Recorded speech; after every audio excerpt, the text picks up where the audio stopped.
This is the Atheist Guide to Spiritual Awakening. I'm your host Walter.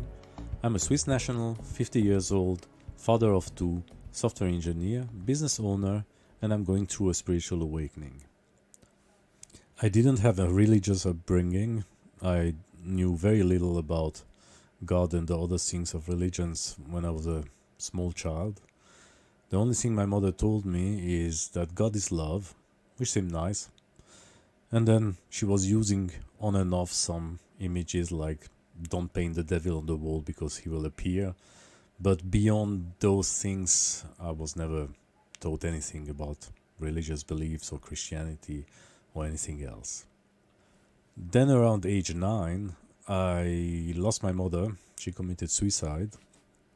And my father insisted that I attend Sunday school because his weird mind so that if I am an atheist on my passport, then if the Germans come back, they will think I am Jewish and kill me. That's my father, but more on that later maybe. So I attended Sunday school and we were told all the stories like it would be a history book. We never digged into the wisdom that was hidden in the religious texts, so I didn't think much of it, didn't believe anything that was told to me, and found it very boring and very rule-based, which was never really my thing. Somewhere around my 20th birthday, I stumbled in the second-hand sale on a Zen Buddhist book that left me with a very weird impression at first contact, like shivering of pleasure in my skin. I didn't know why, so I bought it, $3, and I read it. This is the first time I discovered religious practice that actually tried to help you understand yourself, help you connect with others, and help you improve your happiness, your joy, your sense of security without relying on rules. There was only one thing I didn't understand when reading that book is why Buddhism is considered a religion. It seemed more like a psychology book. But then life caught up with me. I started to work, I had a family, I worked more and more and more, pursued a career, went under a lot of stress and didn't put in practice anything that I learned in that Zen Buddhist book, especially not the meditation part, which would have been the most helpful one.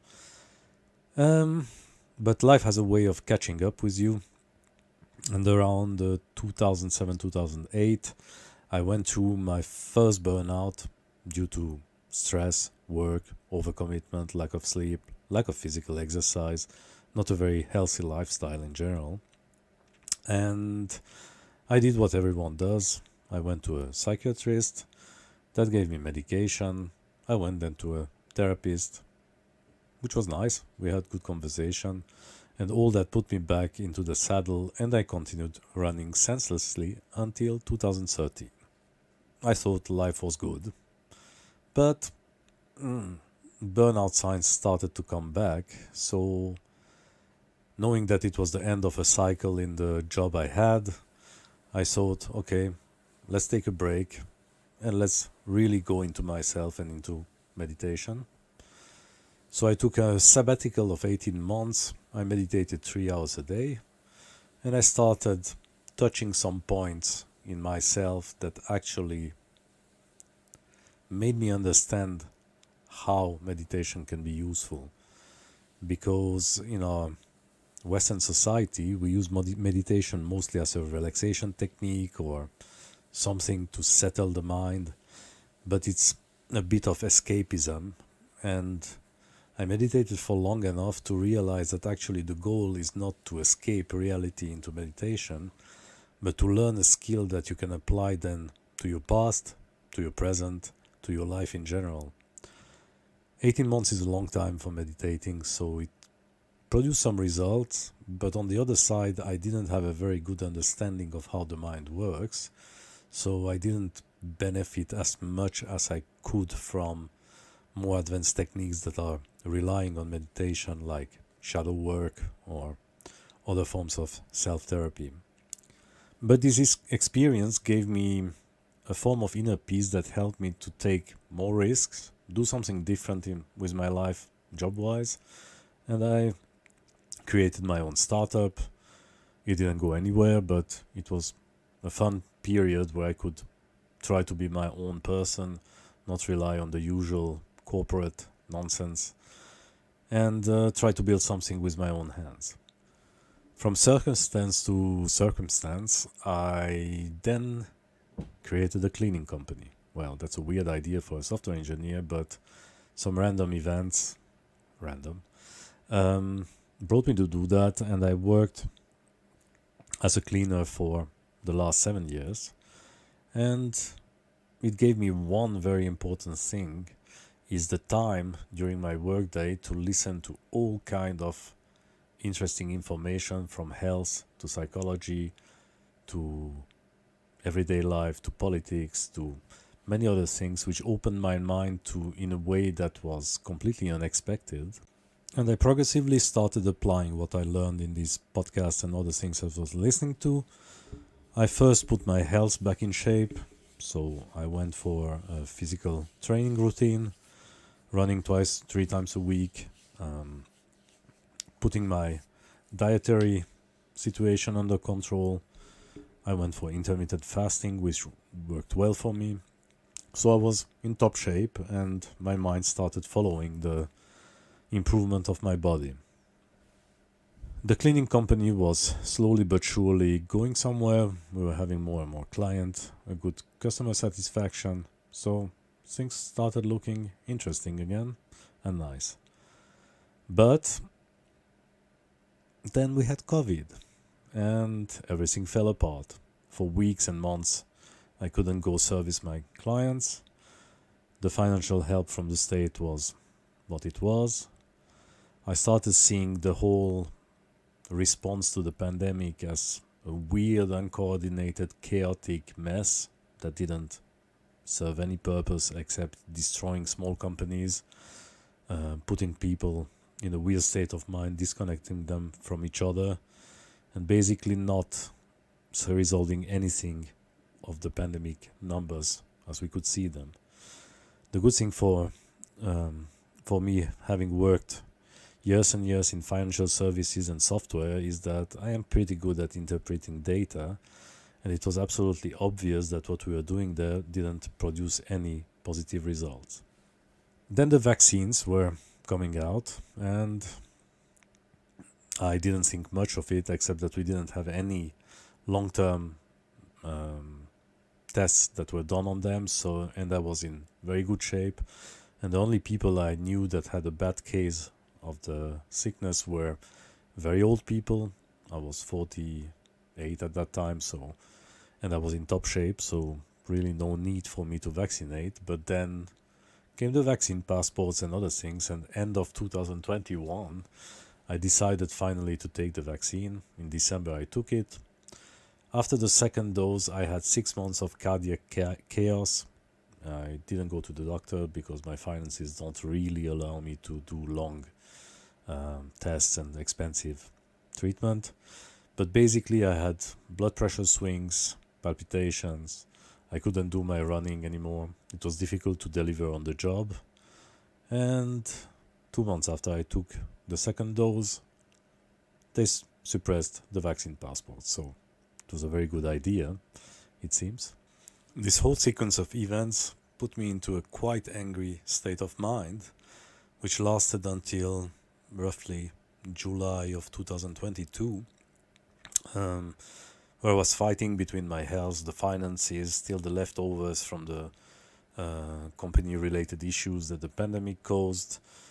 And then I decided to take 2 weeks holidays in July because I was exhausted with all that, and to have a bit of fun, relax and stuff. Well, that didn't go as planned, because during those 2 weeks my mind completely went into a mush state where I had the impression that I didn't understand the reality around me anymore, and that I was not feeling bad, but feeling completely smeared and disconnected from what was going on around me. Interestingly enough, at the same time I knew a lot of people that went through similar states of mind, and well, we started discussing together, And I, having a bit of time during those holidays, I started looking back into what I learned in 2013 during my meditation time, what was written in the Buddhist texts, and these people that I met were all, in one way or the other, what part of the New Age movement. So since I didn't know much about the New Age movement, I decided to explore a little bit what were the commonalities of all these religions and practices and wisdoms that the New Age movement mixes up into one philosophy or approach to spirituality. And what was the most important thing for me is that many of the ancient religions and what is extracted from them by the New Age movement is that the universe is mental. So what would that mean? That would mean that the first thing that comes is thought, and reality is actually an emanation of thought. Now, obviously, that sounds weird from someone sitting on the chair and touching wood and having his pains and joys and interacting with other people. How could that be a form of reality? But then I remembered that even some physicists are contemplating the possibility that consciousness is at the root of physics and not an emergent phenomenon. So I thought, okay, why not? Let's explore this, let's see how it applies. And the good thing, if you consider that anything and everything is mental first, is that all of the techniques that these spiritualities and religions developed were very much focused on your inner world, your mind, your ego, your trauma, your wounds, your healing, your shadow, whatever they called it. So I thought it was interesting. I was always interested in psychology, especially with the mental issues that my mother had, my burnouts, and all of the other things that made me be interested in these topics of psychology. So how would that look like if the universe was really consciousness first or mental? It would mean that at the beginning there was only thought. There was no material world, there was no duality, so no possibility for the left hand to interact with the right hand. There was nothing except the possibility to think. But think about it, actually an individual human experience is only happening inside the mind. We perceive everything from the outside world through the lens of our senses and how our mind is processing the reality. So even from a purely materialistic and realistic point of view, the reality you are experiencing is a reality of thought. So whether the universe itself is thought-based or not doesn't matter, because everything that you can apply in life based on that assumption will help you work with your own mind and make a better experience about the reality that is out there or isn't. Now, can science find traces of proof or of hints that this view of the world could be true? Well, there is an everlasting debate in the world of quantum physics whether the observer paradox is actually a real paradox or is just the interaction between measurement devices and the quantum interactions between them and the phenomenon that we observe that are generating the weird quantum effects that are hidden under the observer effect. There's still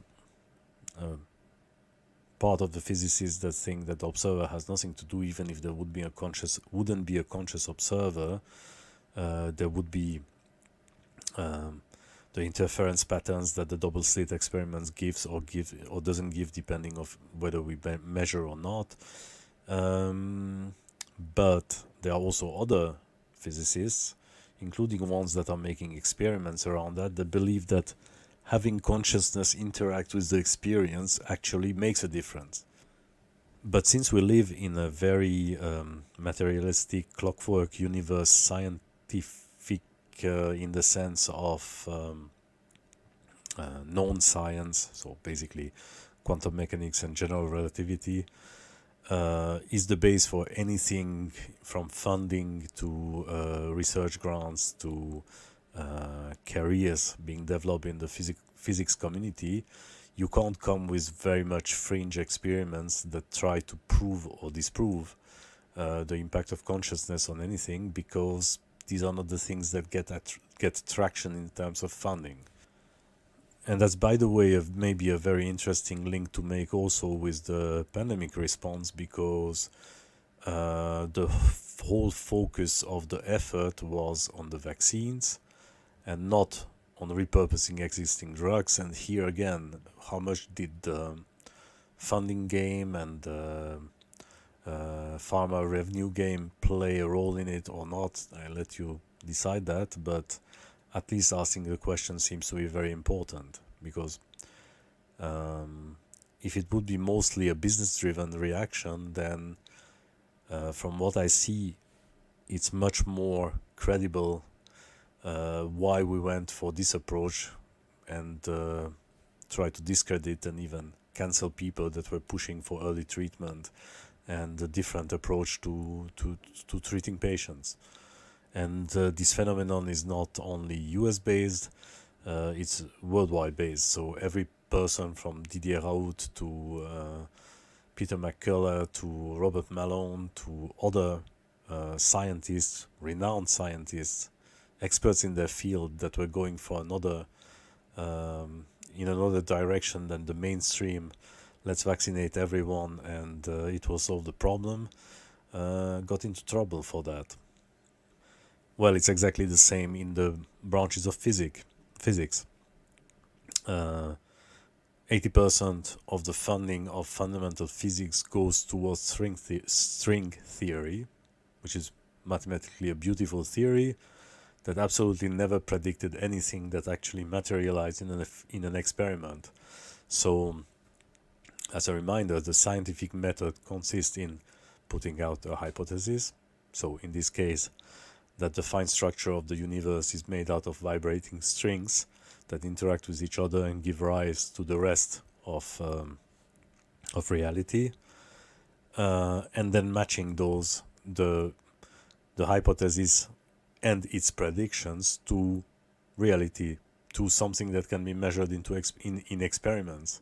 And again, 80% of the funding of fundamental physics goes to string theory, which never made any prediction that actually turned true. While there are other approaches like loop quantum gravity, for instance, and others that need to share the remaining 20%. So I let you imagine how much funding goes to experiments that are there to prove that consciousness actually has an impact on reality or not, close to zero. So actually, modern science is partially relying on a set of dogmas which serve as inclusion-exclusion criteria towards what can be and cannot be studied. And furthermore,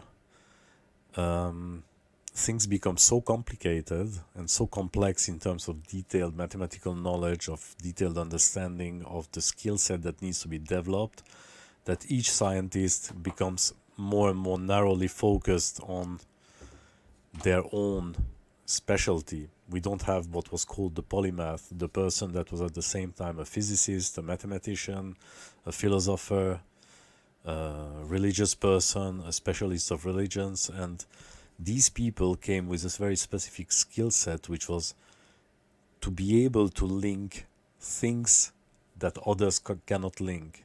So having a broad knowledge base allowed people, including the last successful scientists that we had, like Einstein or Bohr or others, to come up with original ideas, original hypotheses that made the fields progress.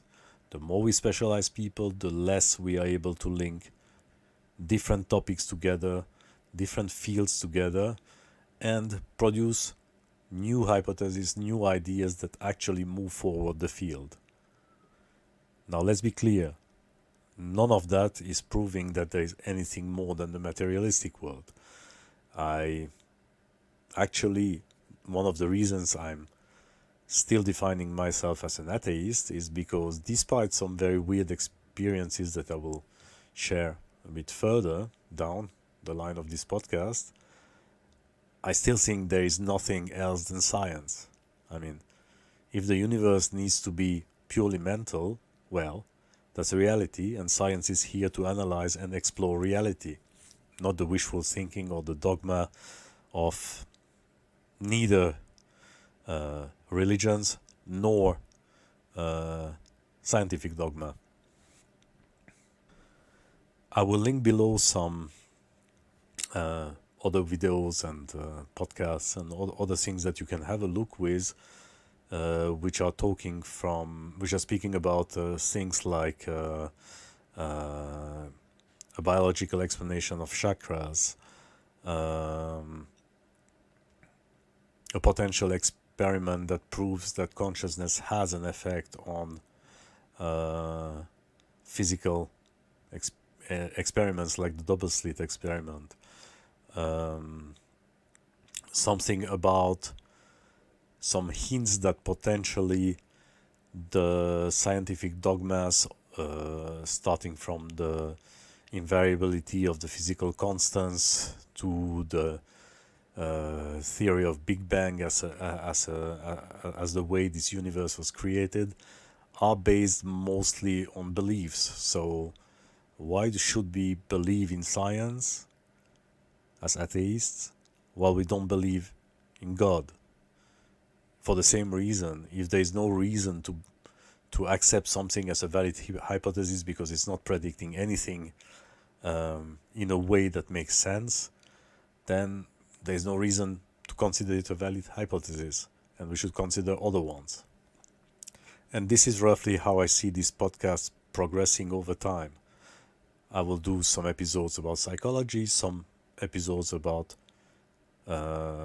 physics, some episodes about biology, some episodes about psychedelics, some episodes about philosophy, history of religion, and trying to weave together a picture which you can take or not as a hypothesis and see if it matches some of the experiences you have personally, some of the experiences that you may have heard from friends or from other people that we consider today as crazy or as fake or as quacks, and make up your own mind. Because if there is one thing after the 3 last years that we lived through that I think we should all consider, is that your own experience cannot be replaced by something that is coming down from a figure of authority that is telling you that it's true or not true.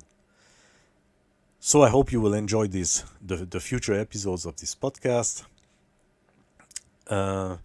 If you're listening on YouTube or on Apple Podcasts or wherever you're listening to, please don't forget to subscribe, like, leave a review, and speak to you in the next episode.